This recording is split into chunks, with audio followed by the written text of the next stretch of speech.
নমস্কার, সকলে নিশ্চয়ই খুব ভালো আছেন। আপনারা দেখছেন জীবনের আলো অনুষ্ঠান। দেখুন, অর্থ খুব গুরুত্বপূর্ণ একটা শব্দ এবং এই বস্তুটাও কিন্তু খুব গুরুত্বপূর্ণ। সুতরাং অর্থ যার নেই, সমাজে তার নাম যশ বলুন বা প্রতিপত্তির জায়গা বলুন বা আপনার স্নেহ মমতা ভালোবাসা তার নেই। এই কথাটা কিন্তু অনেকটাই সত্য। সেই জন্য এই অর্থ আপনি ইনকাম করলে কতটা সঞ্চয় করতে পারছেন, এর জন্য কিছু গ্রহ নক্ষত্র অবশ্যই দায়ী রয়েছে। হয়তো অর্থ আপনি যা করছেন ইনকাম, তার ম্যাক্সিমামটাই খরচ করে ফেলছেন, বা তার থেকে তার প্লাস করে আপনি খরচ করছেন, যেটা সঞ্চিত অর্থ বেরিয়ে যাচ্ছে। কোনো কোনো জাতক জাতিকার হয়তো কি হয় না, অর্থ হানির যোগ চলে, তার মধ্যে সেই সঞ্চিত অর্থটাই বেরোতে থাকে।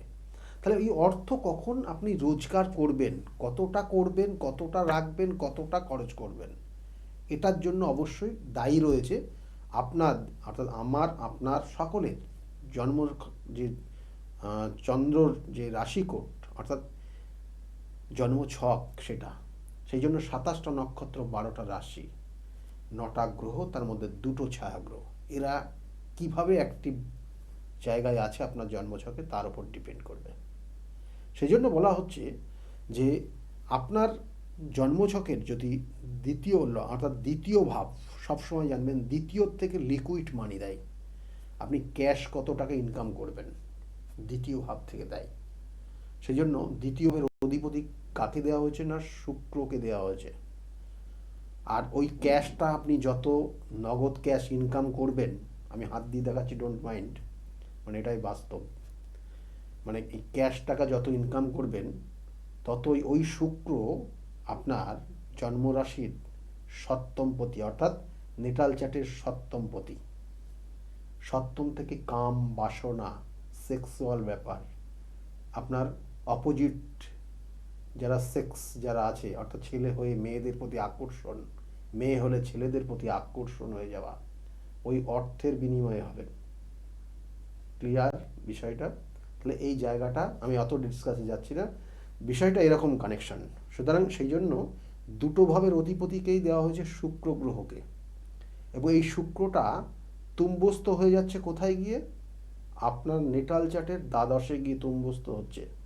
অর্থাৎ আপনি এই অর্থটা ইনকাম করছেন, আর আপনি এই কুসঙ্গে মিশছেন, আপনি অর্থ উল্টোপাল্টা খরচ করছেন। আপনার সেই বলা হচ্ছে না যে বিশেষ করে সেই নিজের কামনা বাসনা পরিতৃপ্তি করার জন্য অর্থ ব্যয় করে আপনি গিয়ে শেষ হয়ে যাচ্ছেন যখন, তখন গিয়ে আবার ওই শুক্রটা আপনার দ্বাদশে গিয়ে তুম্বস্থ হয়ে যাচ্ছে। এই হল সার্কেলটা। তাহলে এই সার্কেল অনুযায়ী আপনি কতটা অর্থ জমাতে পারবেন আর কতটা ইনকাম করতে পারবেন, সেটা নিয়ে আজকে মোটামুটি রাখি বিষয়টা। আর অন্য বিষয়গুলো এর আগেও বলেছি, যদি সময় হয় অবশ্যই পরবর্তী এপিসোডে করে দেবো। বিশেষ করে বলছে যে আপনার জন্ম রাশির দ্বিতীয় ভাব, তৃতীয় ভাব, ষষ্ঠ ভাব এবং একাদশ ভাব যদি ভালো জায়গায় থাকে, তাহলে বা জন্ম লগ্নের সাপেক্ষে তারা যদি ভালো জায়গায় থাকে, তাহলে আপনি অর্থ ইনকাম করবেন, সঞ্চয় করবেন। কেন বলা হচ্ছে? কারণ দ্বিতীয় থেকে অর্থ দেয়, তৃতীয় থেকে যোগাযোগের জায়গা দেয়, আর ষষ্ঠ থেকে আপনি দেখা যাচ্ছে অনেকে ষষ্ঠ কম্পিটিশনের জায়গা দেয়, ষষ্ঠ রোগ ব্যাধি দেয়। তাহলে আপনার যদি এইগুলো না থাকে, তাহলে অর্থ সঞ্চিত হবে। আর একাদশ অর্থটা কিভাবে খরচ করবেন তার একটা প্রসেস দেখায়। একাদশ আপনার জীবনে সাকসেস দেয়, অর্থাৎ আপনি একটা কাজ করছেন, সেখানে সাকসেস পাবেন, অর্থাৎ বিজনেস করছেন, এটা আপনার দেখা গেলো যে ফাটকা বিজনেস আছে, তাহলে সেই ফাটকা বিজনেসের ক্ষেত্রে সেই ক্ষেত্রে আপনার সাকসেস যদি না হয়, তাহলে অর্থটা দেবে না। তাহলে সেই সাকসেসটা কতটা আপনার জীবনে আসছে, এটা অবশ্যই গুরুত্বপূর্ণ রয়েছে সেই অর্থ উপার্জনের ক্ষেত্রে। এটা উপার্জন, কিন্তু অর্থটা খরচ করে দেবে কখন, বলছে যে কখন সঞ্চয় করবেন, এটা একটা বিশেষ গুরুত্বপূর্ণ। কারণ এখানে বলছে যদি বুধ দুর্বল হয়ে যায়, আমরা বললাম না 9টা গ্রহের মধ্যে বুধ একটা খুব গুরুত্বপূর্ণ গ্রহ। এই বুধ আর যদি তৃতীয় ভাব বা ওই যে 4টে ভাব বললাম, যে দ্বিতীয় ভাব, তৃতীয় ভাব, ষষ্ঠ ভাব এবং তার সঙ্গে সঙ্গে একাদশ ভাব, এরা যদি পীড়িত হয়, তার সঙ্গে বুধও যদি পীড়িত হয়, তাহলে আপনি অর্থ ইনকাম যদিও করেন, তাহলে অর্থ খরচ করে ফেলবেন। অর্থাৎ বলা হচ্ছে ওই ভাবগুলো যদি আবার ঠিক থাকে, কিন্তু বুধ যদি পীড়িত হয়, তাহলে আপনি অর্থ ইনকাম করলেন, কিন্তু অর্থটা কোথায় কিভাবে ইনভেস্ট করবেন, কোথায় রাখতে হবে, কোথায় কার জন্য খরচ করতে হবে, এটা আপনার নির্বুদ্ধিতার কারণে আপনি অর্থটা খরচ করে নষ্ট করে ফেলবেন। এটাই হচ্ছে মোদ্দা কথা। অর্থাৎ বুধ আপনাকে দেবে অ্যাপ্লিকেশনের পাওয়ার, ম্যানেজমেন্ট পাওয়ার, সেটা আপনার মধ্যে থাকবে না। আর তারপরে হচ্ছে শুক্র। শুক্র বেশ, এটা সবসময় প্রলোভন দেয়, যেটা আমি বললাম, ওই সপ্তম ভাব, কামনা বাসনা চরিতার্থ করার জন্য আপনাকে শুক্র আপনাকে সব সময় চেষ্টা করবে এই টাকাটা খরচ করে দেওয়ার জন্য। সেই জন্য চোখে যেটা ভালো লেগে যাবে আপনি সেটার দিকে দৃষ্টি দিলেন, এবং তার মোহে আপনি আক্রান্ত হয়ে গিয়ে, মোহে আপনি পড়ে গিয়ে আপনার সঞ্চিত অর্থ তার কাছে দিয়ে আসবেন। তাহলে এটা একদম প্র্যাকটিক্যাল ঘটনা। এই জিনিসগুলোই হয়ে থাকে বাস্তবেও, দেখবেন এটাই মিল। এবং এর কারণে আপনার অর্থ সর্বশান্ত হয়ে যাবেন, সম্পত্তি জমি জায়গা সব বিক্রি করে এক সময় দেখবেন যে আপনি হয়তো সাধু সন্ন্যাস হয়ে গিয়ে অন্য জায়গায় গিয়ে বসে আছেন। তা সেই জায়গা থেকে বিরত থাকবেন, এটাই বলার আছে আর কি। কারণ আপনারা যে দেখছেন জীবনের আলো অনুষ্ঠান, জীবনকে আলোময় করতে হলে এই জিনিসগুলো ভীষণ কার্যকরী। সেই জন্য আপনাদেরকে কিছু সময় পেয়েছি, কিছু উপদেশ বলুন বা কিছু সামান্য কিছু উপদেশ দিচ্ছি যার গ্রহ নক্ষত্রের কানেকশন অনুযায়ী। আর ষষ্ঠ ভাব যদি পীড়িত হয় তাহলেও কিন্তু অর্থ থাকে না। ষষ্ঠ ভাব পীড়িত হলে কি হয়, রোগ ব্যাধি হয়। সেই জন্য সঞ্চিত অর্থ বা ইনকাম করছেন, খরচ হয়ে যাচ্ছে, কারোর না কারোর জন্য খরচ হয়ে যাচ্ছে। তাহলে এটাও দেয়। আর বলছে যে অর্থ রাখার স্থানটাও যদি ঠিক না হয়, আমরা এর সঙ্গে কানেক্টেড অবশ্যই বাস্তু জায়গা, বাস্তু শাস্ত্রগত। তার কারণ অর্থটা আসে কুবের সম্পত্তি, কুবের ধন আপনি পাবেন হচ্ছে উত্তর দিক থেকে। তাহলে উত্তর দিক যদি ব্লকেজ করে দেন তাহলে আপনার অর্থ আসবে না। আবার উত্তর দিক ব্লকেজ নেই, ওপেন আছে, দিয়ে আপনি যেখানে অর্থটা গিয়ে সঞ্চয় করে রাখছেন সেটা দেখা গেল পশ্চিম দিক বা পূর্ব দিক, হবে না। কারণ উত্তর দিক থেকে এসে গিয়ে সে দক্ষিণ দিকের ওয়ালে গিয়ে আপনি যদি রাখতে পারেন, এবং আপনি যেখানে যে লকারে রাখলেন সেটার ওপেন যখন করবেন তখন দক্ষিণ দিকে মুখ করে, আপনি দক্ষিণ দিকে মুখ করে ওপেন করবেন এবং খোলা থাকবে উত্তর দিক মুখ আপনার লকারটা, তাহলে ওই উত্তর দিক থেকে অর্থ এসে আপনার ওই জায়গায় সঞ্চয় হবে, ধন সম্পত্তি বৃদ্ধি পাবে। এটা বাস্তু বলা হয়। এত সুন্দর করে আপনাদেরকে বুঝিয়ে দিলাম। আপনার বাস্তু যদি সমস্যা থাকে আপনারা নিজেরাই ঠিক করে নিতে পারবেন। এবং এর সঙ্গে সঙ্গে বলছে যে সঠিক, অনেক সময় দেখবেন যে আমরা মনে করি যে পোকরাজ বৃহস্পতি কানেক্টেড, একটা ভালো পোকরাজ পড়ে নেই মানে আমার প্রচুর অর্থ সম্পত্তি হয়ে যাবে, একদম ভাবার কারণ নেই। কারণ বৃহস্পতি কিন্তু অর্থ নিয়ে আসে না, অর্থ নিয়ে আসে কিন্তু একমাত্র বুধ। আর বৃহস্পতি সঞ্চয় করে রাখে, জ্ঞান মানে বৃদ্ধি করায়, সবসময় জানবেন বৃদ্ধি করায়। জ্ঞানের দিক দিয়েও সে বৃদ্ধি করায়, অর্থের দিক দিয়েও সে বৃদ্ধি করায়। বৃহস্পতি অর্থ কারক গ্রহ, বৃহস্পতি সন্তান কারক গ্রহ, বৃহস্পতি স্বামী কারক গ্রহ, বৃহস্পতি ধনসম্পত্তির কারক গ্রহ, বৃহস্পতি জ্ঞানের কারক গ্রহ, বৃহস্পতি হচ্ছে আপনার গুরুর কারক গ্রহ। তাহলে এইগুলো কানেক্টেড বৃহস্পতির সঙ্গে, সেই জন্য বলা হচ্ছে দেবগুরু বৃহস্পতি। সকলেই, সমস্ত গ্রহরাই বৃহস্পতিকে মানে। আর এই জায়গাগুলো মাথায় রাখবেন। আর দেখবেন যে কখন অর্থ সঞ্চয় হচ্ছে না, সঞ্চয় করতে পারেন না, এই কারণগুলোর জন্য সঞ্চয় করতে পারেন না যেগুলো বললাম। আর বিশেষ করে দেখবেন যে কারো ক্ষেত্রে বুধের সঙ্গে রাহু কানেক্টেড হয়ে আছে, অনেক জন্মছকে দেখবেন বুধ আর রাহু কানেক্টেড হয়ে আছে। কি হবে, আপনি দেখা যাচ্ছে যে আপনার পুঁজি আছে 10 টাকা, আপনি লোকের সামনে এমন করে দেখাচ্ছেন 100 টাকার পুঁজি আছে আপনার, মানে আপনি ডোন্ট মাইন্ড, এটা মনে করবেন না, এরকম কানেক্টেড হয়।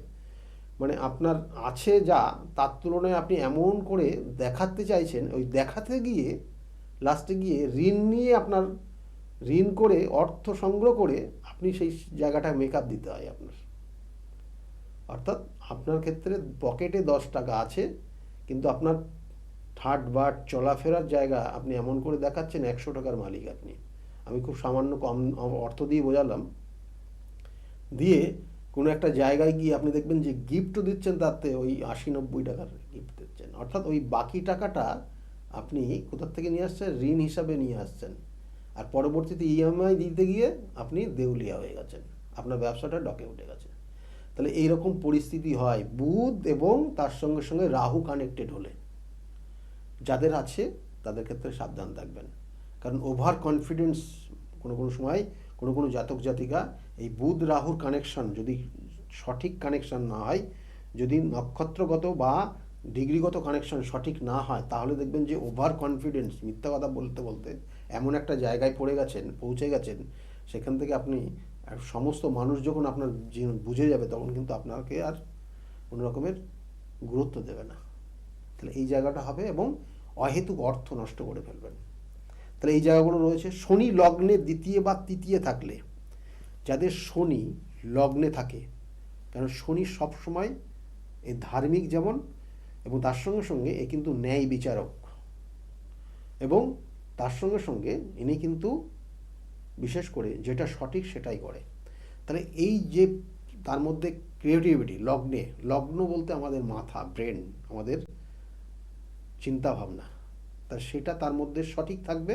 সেই জন্য অর্থ খরচের জায়গাটা অত সে প্রভাবিত হবে না, বা কোনো জিনিস দেখলে প্রভাবিত হয়ে অর্থ খরচ করে ফেলবে না, বুঝে শুনে করে।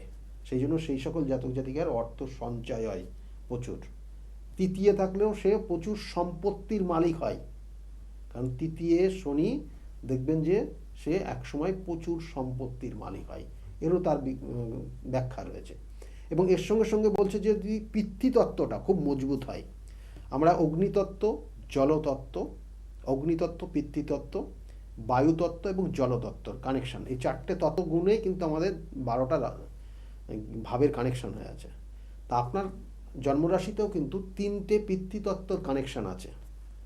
এই পিতৃতত্ত্ব যদি মজবুত হয়, তাহলে জানবেন যে মজবুত বলতে খুব পাওয়ারফুল হয়, তাহলে আপনি অর্থ সঞ্চয় করতে পারবেন, এবং আপনার এই পৃথিবীতে প্রচুর সম্পত্তি হবে, মালিক হবেন আপনি, জমি জায়গা সম্পত্তির মালিক হবেন, এটা বলা হচ্ছে।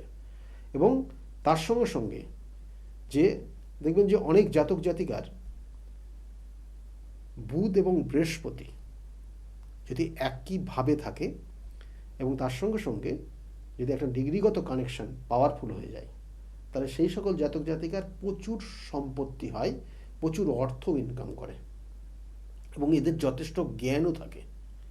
এরা মানুষকে যদি কোনো উপদেশ দেয়, তাহলে সে খুব গ্রহণযোগ্য হয়ে যায়, এবং তার সঙ্গে সঙ্গে অর্থ উপার্জনের জায়গাও তৈরি হয়। তাহলে এই হচ্ছে অর্থ সঞ্চয়ের ক্ষেত্রে কতটা পাওয়ারফুল গ্রহগত রয়েছে, এবং ভাবগত কানেকশনগুলো বললাম, এবং এর জন্য বাস্তু কিছু কিন্তু কারেকশনের প্রয়োজন, সেটাও আপনাদের বলে দিলাম। তাহলে এই জায়গাগুলো বেস করে আপনি যদি আপনার অর্থ উপার্জন করেন, বা এই যে পয়েন্টগুলো বললাম, কোনো কোনো ক্ষেত্রে দেখবেন যে ওই যে সপ্তমের কানেকশন, যেটা কামনা বাসনার জন্য আপনি অর্থ, এই যে লিকুইড মানি যত দেবে, ততই ওই কামনা বাসনার জন্য তারা অর্থ খরচের দিকে ছুটবে, এবং মানে এখন তো বিভিন্ন ধরনের পন্থা বেরিয়ে গেছে, এবং সেই সকল জায়গায় গিয়ে তার নিজের অর্থটা খরচ করবে, এবং তার সঙ্গে সঙ্গে নিজের শরীরের ক্ষয় করবে, এবং তার সঙ্গে তার পরিবারটা নষ্ট করবে, বা পরিবারের ক্ষেত্রেও সমস্যা তৈরি করবে, বা কোনো নেশায় আসক্ত হয়ে যাবে। তাহলে এগুলোও কিন্তু হয়ে যায় এই অর্থের জন্য। সুতরাং অর্থ খুব জীবনে গুরুত্বপূর্ণ। আপনি আপনার যে অর্থ উপার্জন করছেন, যথাসম্মত জায়গায়, সঠিক জায়গায় ইনভেস্ট করুন, এবং অবশ্যই দেখে শুনে ইনভেস্ট করবেন। এটাই মেনলি বলার, এবং সেই জন্যই আজকের এই এপিসোডটা করলাম আপনাদের জন্য, যাতে খুব সহজেই বুঝতে পারেন যে অর্থটা কিভাবে, কোথায় কিভাবে হচ্ছে, কেন হচ্ছে, কী কারণে, কোন জায়গায় রাখলে ভালো হবে। একদম সময় নেই, আগামী দিনগুলো প্রত্যেকের ভালো যাক এই শুভকামনা রইল। সকালে ভালো থাকবেন, নমস্কার। তাহলে আর দেরি কেন, চটপট ফোন করুন 9836410969 অথবা 8335805241 এই নাম্বারে। শুধুমাত্র একটি ফোন, যা পাল্টে দিতে পারে আপনার গোটা জীবন। জ্যোতিষবিদ, বাস্তুবিদ, হস্তরেখা বিশারদ ও gold medallist doctor Gautam Shastri, এক এবং অদ্বিতীয়।